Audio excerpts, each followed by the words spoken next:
క్షత్రియ జాతి రత్నాలు, rice industries ధృవతార Shri Bhupathiraju Ramachandra Raju.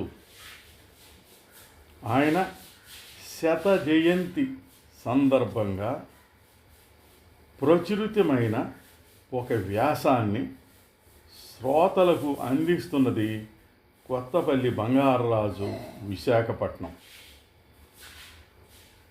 ఆయన మా తోటి అల్లుడు శ్రీ భూపతిరాజు విశ్వనాథరాజు పాలకొల్లు వారికి తండ్రి గారు.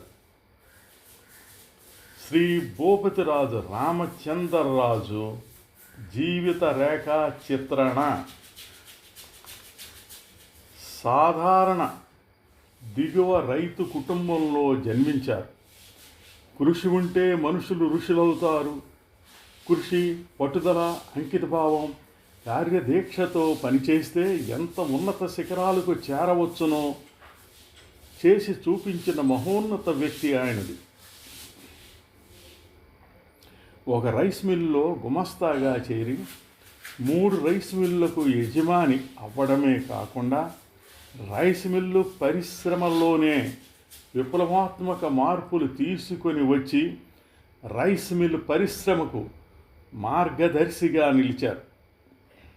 ఆయనే కీర్తిశేషులు శ్రీ భూపతిరాజు రామచంద్రరాజు గారు. పశ్చిమ గోదావరి జిల్లా పాలకొల్లు మండలం జున్నూరు గ్రామానికి చెందిన శ్రీ భూపతిరాజు అచ్యుతరామరాజు శ్రీమతి సుబ్బాయమ్మల పుణ్య దంపతులకు 6వ సంతానంగా 1825 సంవత్సరం జనవరి నెల 13వ తేదీన జన్మించారు. చదువు అంటే ఎంతో ఇష్టం. అయినను చదువుకునే అవకాశం లేనందున 8వ తరగతితోనే చదువు చాలించి 13వ ఏట ఒక చిన్న రైస్ మిల్లులో 5 రూపాయల వేతనంతో గుమస్తాగా జీవితాన్ని ప్రారంభించారు. తన వాటాకు వచ్చిన 2 ఎకరాలు అమ్మి బియ్యం వ్యాపారం ప్రారంభించి అత్యల్ప కాలంలోనే తన అనన్యమైన తెలివితేటలు, పట్టుదల, కృషికి తోడు నిజాయితీ, నిరంతర కఠోర శ్రమతో తను పనిచేసిన మిల్లులోనే షేర్ హోల్డర్ అయ్యి తదుపరి సొంతంగా రైస్ మిల్లు తీసుకొని నడుపుతూ 3 రైస్ మిల్లులకు యజమానిగా నిలిచారు. ప్రముఖ కమ్యూనిస్టు రాజకీయవేత్త, ఉమ్మడి మద్రాసు రాష్ట్రంలో ఎమ్మెల్యే శ్రీ భూపతిరాజు లక్ష్మీ నరసరాజు గారికి శిష్యుడిగా ఉండటం వలన ఈయనకు కమ్యూనిస్టు భావాలు మెండుగా ఉండేవి. ప్రముఖ కమ్యూనిస్టు నాయకులు శ్రీ పుచ్చలపల్లి సుందరయ్య గారు 1983లో పాలకొల్లు వచ్చినప్పుడు వీరింట్లోనే ఉన్నారు. కమ్యూనిస్టు నాయకులు శ్రీ ఉద్దరాజు రామం గారు, శ్రీ రుద్రరాజు సత్యనారాయణరాజు ఆర్ఎస్, శ్రీ అల్లూరి సత్యనారాయణరాజు ఏఎస్లతో చక్కటి సాన్నిహిత్యం ఉండటం వలన వీరికి కమ్యూనిస్టు భావాలు బాగా వంటబట్టి వారి ప్రభావాలతో అద్భుతమైన చురుకైన యువకునిగా కార్మిక సంక్షేమానికి ప్రాధాన్యత ఇచ్చేవారు. ఆయన ప్రతిభా పాటవాలతో 1965 నాటికి ప్రముఖ వ్యాపారస్తులలో ఒకరుగా గుర్తింపు పొందారు. 1969 నుండి విస్తృత వ్యాపారం చేపట్టారు. 1974లో పాలకొల్లు పెనుమదం రోడ్లో శ్రీ రామచంద్ర రైస్ మిల్లు నిర్మాణం చేశారు. 1976లో ఆంధ్ర రాష్ట్రానికి మొట్టమొదటి డ్రైయర్ మిల్ నిర్మాణం చేశారు. అంటే సాంప్రదాయ పాతకాలపు బాయిల్డ్ రైస్ మిల్లు నుండి అత్యాధునికమైనటి automatics parboiled rice mill unit నిర్మించి రైస్ మిల్లు చరిత్రలోనే ఒక విప్లవాత్మకమైన పునాది వేశారు. ఆయన చేసిన సాహసోపేతమైన నిర్ణయం ఎందరికో స్ఫూర్తిదాయకమైంది. అప్పటి వరకు ఆంధ్ర రాష్ట్రంలో 1000 వరకు ఉన్న రైస్ మిల్లులు 10,000 రైస్ మిల్లుల వరకు పెరగటానికి ఎందరినో ప్రోత్సహించారు. 1981 సంవత్సరంలో భూపతిరాజు రామచంద్రరాజు రైస్ మిల్, 1982లో పాలకొల్లు బ్రాడీపేట మొదటి వీధిలో లేక్ వ్యూ భవనాన్ని, 1985లో సూర్యకమల రైస్ మిల్లును నిర్మించారు. ఐతంపూడి వద్ద 2 షుగర్ ఫ్యాక్టరీలు, ఏ క్లాస్ కాంట్రాక్టర్గా పాలకొల్లు, నిడదవోలు తదితర చోట FCI గోడౌన్లు నిర్మించి అన్ని రంగాలలో పరిమితి పొందారు. రైస్ మిల్లర్గా ఆయన ఎదగటమే కాదు, ఎంతోమంది ఎదుగుదలకు ఎనలేని సహకారాలు అందించారు. 1973 సంవత్సరం వరకు రైస్ మిల్లు పరిశ్రమలకు ప్రభుత్వం లైసెన్సులు మంజూరు నిలుపుదల చేసింది. అప్పటి ముఖ్యమంత్రి శ్రీ జలగం వెంగళరావు గారితో మాట్లాడి వారి సారథ్యంలో అధికారులను ఒప్పించి తిరిగి మరల రైస్ మిల్లులకు లైసెన్సులు మంజూరు చేయించడంలో కీలక పాత్ర వహించిన గొప్ప కార్యదీక్షాపరుడు శ్రీ రామచంద్రరాజు గారు. పారిశ్రామికంగా రామచంద్రరాజు గారు చేసిన విశేష కృషికి గుర్తింపుగా ఆనాటి ముఖ్యమంత్రి శ్రీ జలగం వెంగళరావు గారు వ్యక్తిగత ప్రశంసా పత్రంతో గౌరవించారు. నాటి IAS అధికారులు, రాష్ట్ర స్థాయి, జిల్లా స్థాయి, తాలూకా స్థాయి అధికారులతో సన్నిహితంగా ఉండి వారి ద్వారా రైస్ ఇండస్ట్రీ అభివృద్ధికి ఎనలేని సేవలందించి నా కార్యదక్షులు శ్రీ రామచంద్రరాజు గారు. కమ్యూనిస్టు సోషలిజం భావాలు మెండుగా ఉండటం వల్ల శ్రామికులకు ఎంతో గౌరవించేవారు. శ్రామికుల సమస్యల పట్ల సానుకూల ధోరణిలో వారి సమస్యలను పరిష్కరించేవారు. నర్సాపురం, ఆకివీడు, భీమవరం, గణపవరం మిల్లు జట్టు కార్మికుల సమ్మె చేస్తున్నప్పుడు వారితో మాట్లాడి సమ్మె విరమింప చేయడంలో వీరు చేసిన కృషి ఆనాటి జిల్లా కలెక్టర్ ప్రశంసా పత్రంతో వీరిని గౌరవించారు. రైస్ మిల్లు కార్మికుల సంఘం వ్యవస్థాపకులుగా ఉన్నారు.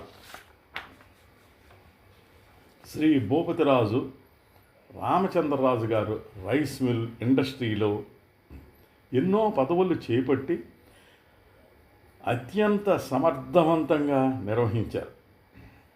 పాలకొల్లు రైస్ మిల్లర్స్ అసోసియేషన్ కార్యదర్శిగా 13 సంవత్సరాలు, west Godavari district rice millers association కార్యదర్శిగా 13 సంవత్సరాలు, అధ్యక్షులుగా 3 సంవత్సరాలు ఆ పరిశ్రమ అభివృద్ధికి చేసిన సేవా కార్యక్రమాలు చిరస్మరణీయం. వీరి నాయకత్వంలోనే జిల్లా రైస్ మిల్లర్స్ అసోసియేషన్ భవనములు, కళ్యాణ మండపములు భీమవరంలోనూ తాడేపల్లిగూడెంలోనూ నిర్మాణం పూర్తి చేశారు. The west Godavari district welfare fund society నెలకొల్పి కార్యదర్శిగా వివిధ సేవా కార్యక్రమాలు చేసినారు. భీమవరం, తాడేపల్లిగూడెంలో భారతీయ విద్యాభవన్స్కు అనుమతి పొంది భవన నిర్మాణములు పూర్తి చేశారు. ఈ విద్యా సంస్థలను భారతీయ విద్యా సంస్థల వ్యవస్థాపకులు, జాతీయ అంతర్జాతీయంగా ఖ్యాతి గడించిన జాతీయవాది, మాజీ గవర్నర్ శ్రీ కెఎం మున్నీ గారిని ఆహ్వానించి ప్రారంభించడం విశేషం. వీరు సేల్స్ ట్యాక్స్ అడ్వైజరీ కమిటీ మెంబర్గా అనేక సేవలు అందించినారు. అపరాజిత చిట్ ఫండ్ కంపెనీ భీమవరంలో డైరెక్టర్గా సేవలు అందించినారు. ఈ విధంగా వారి జీవితాంతం వివిధ సేవలు అందించి ప్రత్యేకంగా రైసు మిల్లు పరిశ్రమలు అభివృద్ధికి విశేష కృషి చేసిన ధన్యజీవి ఆయన. విభిన్న రంగాలకు చెందిన పనులతో ఉన్న వ్యవసాయ రంగాన్ని వదిలిపెట్టలేదు. వ్యవసాయం అంటే చాలా ఇష్టం. తక్కువ వ్యవసాయ భూమితో జీవితాన్ని ప్రారంభించి తనకు కావలసినంత మేరకు వ్యవసాయ భూమిని పెంచుకోగలిగినారు. వ్యవసాయ రంగంలో కూడా వినూత్న పద్ధతులను అవలంబించి అధిక ఉత్పత్తిని సాధించి ఆదర్శ రైతుగా నిలిచారు. విద్య పట్ల ఆయనకు అపారమైన ప్రేమ. ఆయన వీలునామాలో ఈ విషయం ఆయన చాలా స్పష్టంగా రాసుకున్నారు. వారికి చదువుకొను అవకాశం లేనందున హై స్కూల్ విద్యను మధ్యలో విరమించుకున్నారు. అందుచేతనే అమ్మాయిని ఇంటర్ వరకు, పెద్దబ్బాయిని బీకాం, చిన్నబ్బాయిని ఎంకాం, ఎల్ఎల్బి చదివించినారు. సామాన్యుల సైతం ఉన్నత విద్య అభ్యసించాలని ఆయన కోరిక. వారి కుటుంబ సభ్యులు తగు విరాళం ఇచ్చి విద్యయందు వారి గల ఆసక్తి గుర్తుగా వారి పేరున ఒక కాలేజీ కానీ కనీసం ఒక హై స్కూల్ కానీ కట్టించమని కోరినారు. ఇది చదువు పట్ల వారికి ఉన్న ఆసక్తి. అందుకే వారి కుమారులు విశ్వనాథరాజు, అచ్యుతరామరాజు, వారి సోదరుడు గోపాలకృష్ణరాజు గారు, కుమార్తె కమల, అల్లుడు శ్రీ వేగేశ్న రంగరాజు గారు పాలకొల్లులోని ఛాంబర్స్ కళాశాలలో వారి పేరున భూపతిరాజు, రామచంద్రరాజు, గోపాలకృష్ణరాజు డిగ్రీ మరియు పీజీ ఛాంబర్స్ కళాశాల ఏర్పాటుకు తగిన ఆర్థిక సహకారాన్ని అందించి వారి కుటుంబం రామచంద్రరాజు గారిని కోరికను నెరవేర్చారు. వీరి తల్లిదండ్రుల జ్ఞాపకార్థం వీరు సోదరులతో కలిసి జిన్నూరు గ్రామంలో పశువుల వైద్యశాలను నిర్మాణం చేయించి ఆదర్శంగా నిలిచారు.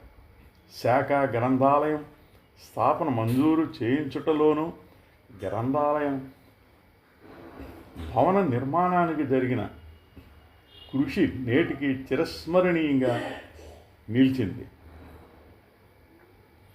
ఆయన ఎంతో నిబద్ధత, కృతజ్ఞతా భావంతో ఉండేవారు. ఆయన అభివృద్ధి పునాది వేసిన మేటి వ్యాపార శ్రీ గాదె విశ్వనాథం గారు అటువంటి వ్యక్తిని ఎప్పుడూ తలుచుకోవాలని వారు పెద్ద కుమారునికి విశ్వనాథరాజు అని నామకరణం చేశారు. అంతేకాదు, సర్ ఆర్థర్ కాటన్ గారి కృషి వల్లనే గోదావరి జిల్లాలు ఉపయోగింపబడి మన జిల్లాలు సస్యశ్యామలమయ్యాయని వారి రైస్ మిల్లుపై కాటన్ ధర శిల్పాన్ని నెలకొల్పి గౌరవించారు. శ్రీ రామచంద్రరాజు గారు హేతువాది. విజ్ఞాన శాస్త్రం నిరుపమాణ పద్ధతిలో చెబితే కానీ నమ్మేవారు కాదు. అనేక గ్రంథాలను విమర్శనాత్మక దృష్టితో అధ్యయనం చేశారు. విజ్ఞాన శాస్త్రం వెలుగు చూస్తుంటే పారిశ్రామిక రంగం అభ్యుదయానికి బాటలు వేస్తుందని తరచు వారి ఉపన్యాసాల్లో తెలియజేసేవారు. యువతనం సోమతనానికి లోను కాకూడదని అహర్నిశలు కష్టించి పనిచేయాలని పిలుపునిచ్చేవారు. నమ్మిన లక్ష్యం కోసం విశ్రమించకుండా పరిశ్రమించాలనే సిద్ధాంతాన్ని ఏర్పాటు చేసుకుని జీవితాంతం తను పాటించి అత్యున్నత స్థాయికి చేరారు. శ్రీ రామచంద్రరాజు గారి కృషి, నిజాయితీ, నిబద్ధత, అకుంఠిత దీక్ష, పట్టుదల, కష్టించి పనిచేసే మనస్తత్వం నేటి యువతకు ఆదర్శం కావాలి. క్రమశిక్షణ, కృషి, పట్టుదల, నిజాయితీతో పనిచేస్తే ఎంతటి ఉన్నత స్థాయికి ఎదగవచ్చో అనేది ఆయన జీవిత చరిత్ర ఆదర్శం. మన క్షత్రియులలో ఎన్నో జాతి రత్నాలు ఉన్నాయి. అందులో స్వర్గీయ శ్రీ భూపతిరాజు రామచంద్రరాజు గారు ఒకరు. ఆయన 1986వ సంవత్సరం ఫిబ్రవరి నెల 13వ తేదీన స్వర్గస్థులయ్యారు. 2000 సంవత్సరం 25 జనవరి నెల 13వ తేదీకి శత జయంతి పూర్తవుతుంది. ఈ సందర్భంగా బహుముఖ ప్రజ్ఞాశాలి, రైస్ మిల్లు పరిశ్రమ ధృవతార, కీర్తిశేషులు శ్రీ భూపతిరాజు రామచంద్రరాజు గారికి ఘనంగా శత జయంతి నివాళులు అర్పిద్దాం. భవదీయుడు కొత్తపల్లి బంగారరాజు.